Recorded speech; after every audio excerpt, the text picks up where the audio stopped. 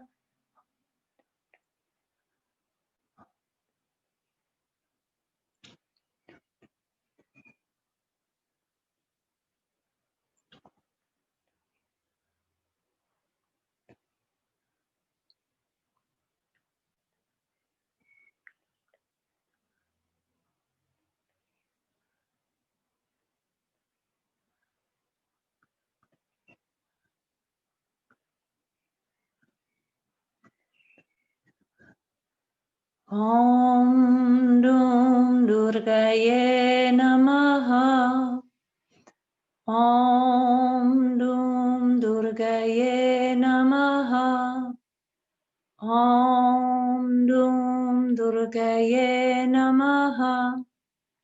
Om Dum Durgaye Namaha.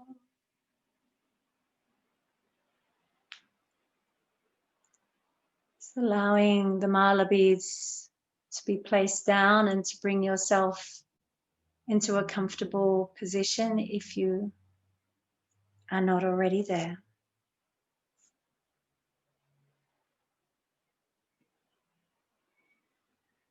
I'd like you just to feel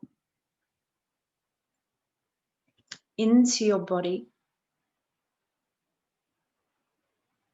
and see if you can find the traces, the vibrational footprints of the mantra within your body.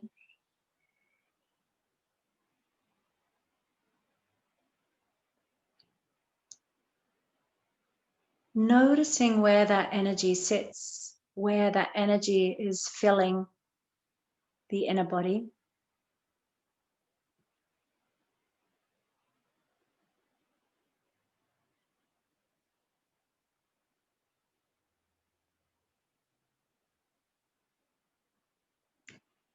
If any tension has creeped in through the act of repetition, then please allow it to melt away.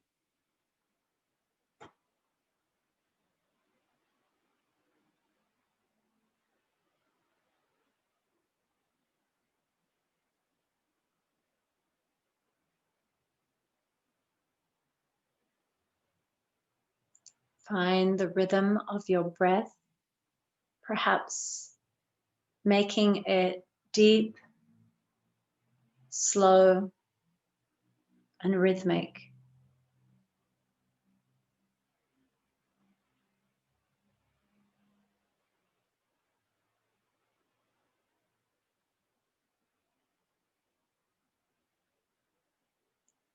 And as you deeply and slowly breathe in, you can repeat just in your own mind, silently, the words Om Dum. Breathing in to the body, into perhaps the space where you most felt the mantra.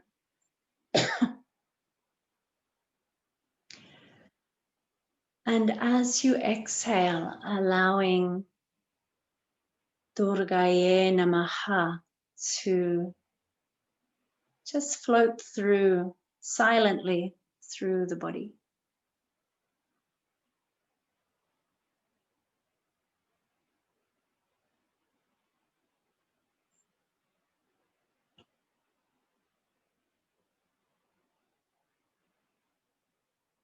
Allowing that inhalation, the Om Dum, to fill you, to lift you, to make you feel strong and light.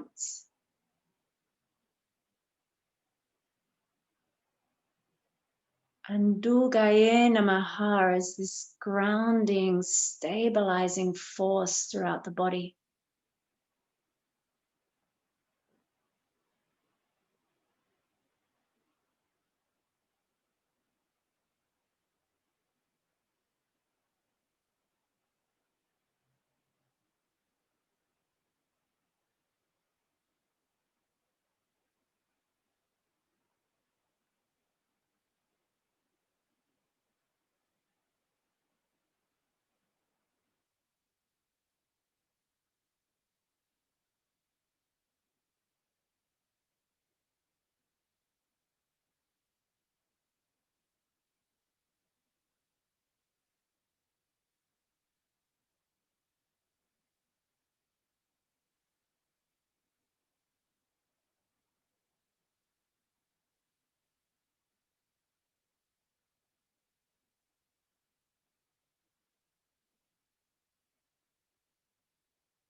Let the mantra empower you.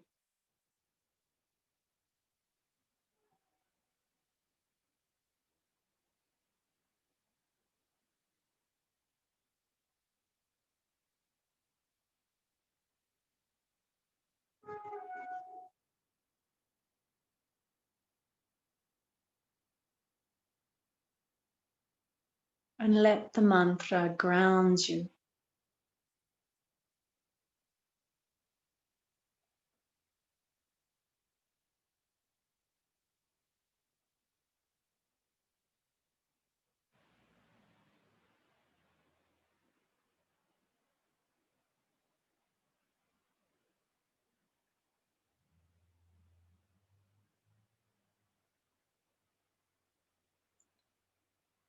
You can begin to allow the mantra to fade if you like,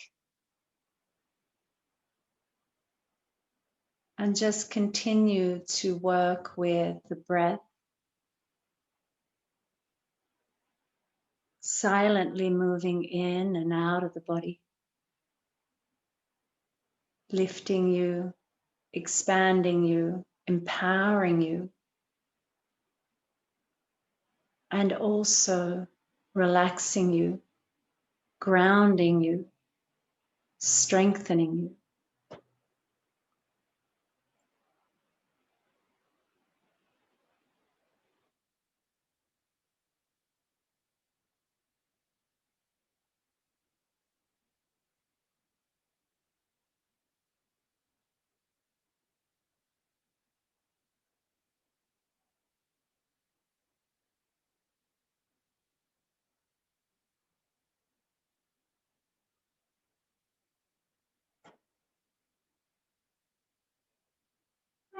Begin to just simply breathe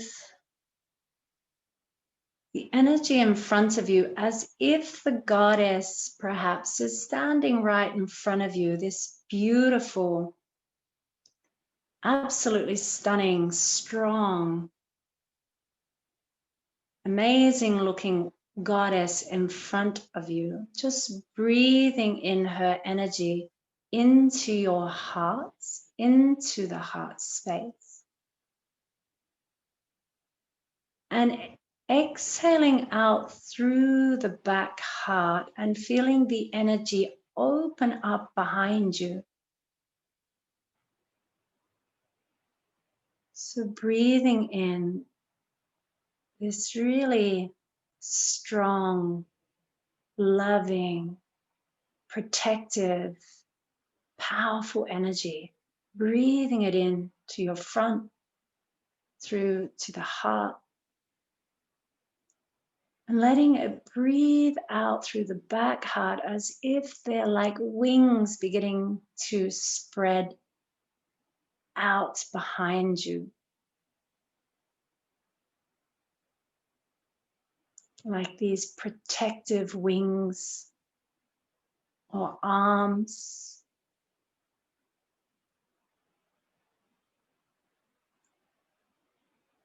It's literally, this goddess has got your back.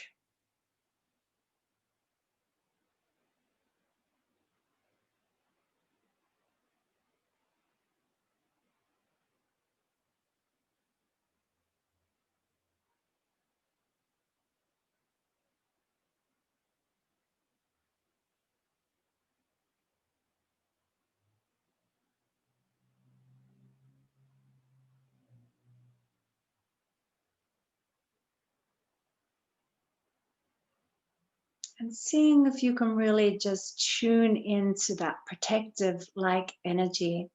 You being protected.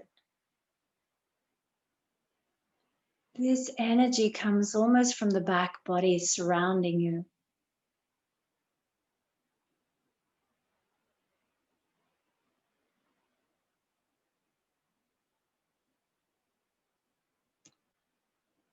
And the other side of this energy is you feeling like you can protect. You can protect yourself and you can protect others.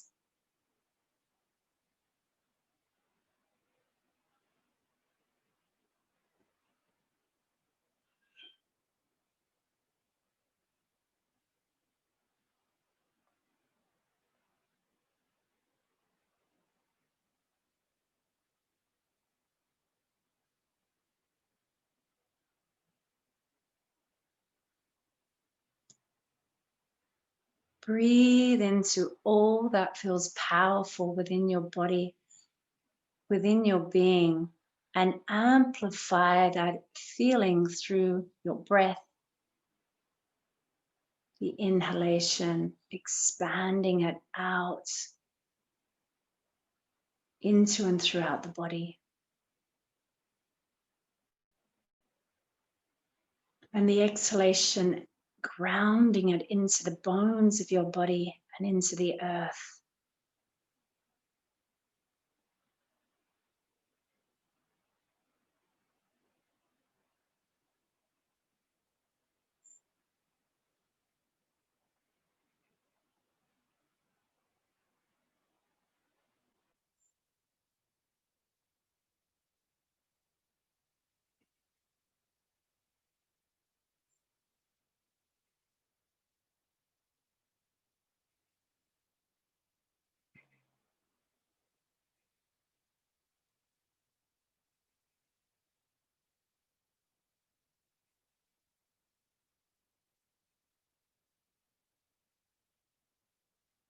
And you can say, perhaps finishing off with a little prayer,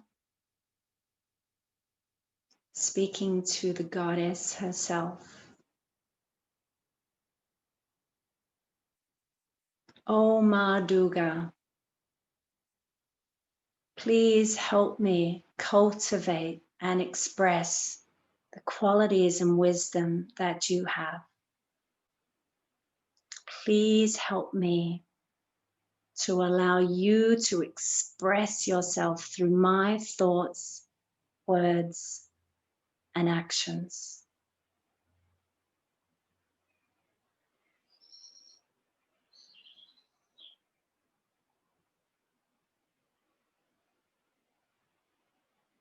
Just gently bowing the head towards the heart, as in respect for the goddess energy, in respect for your own heart and your own soul's wisdom that is literally plugged into the wisdom of the goddess, and that we can access at any time.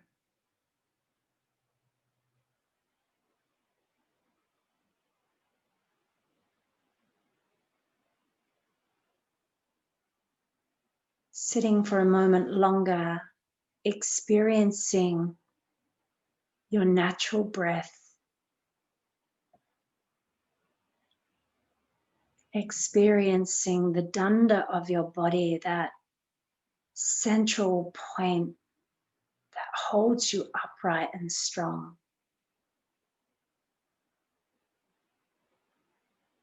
And to feel into the heart, your own beating heart, and the heart in the center of the chest, the energetic heart, anahata.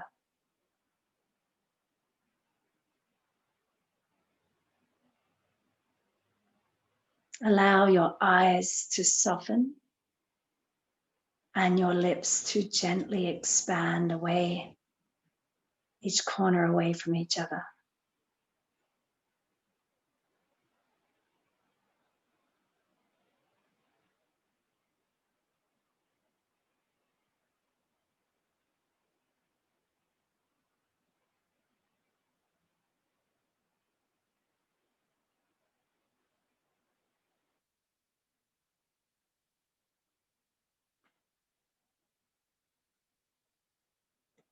And then once again, you can perhaps begin to deepen the breath, or perhaps you like to lick your lips or run your tongue along your teeth. Move your shoulders or stretch or rotate in any way that feels releasing for you if you got a little stuck in your meditation position.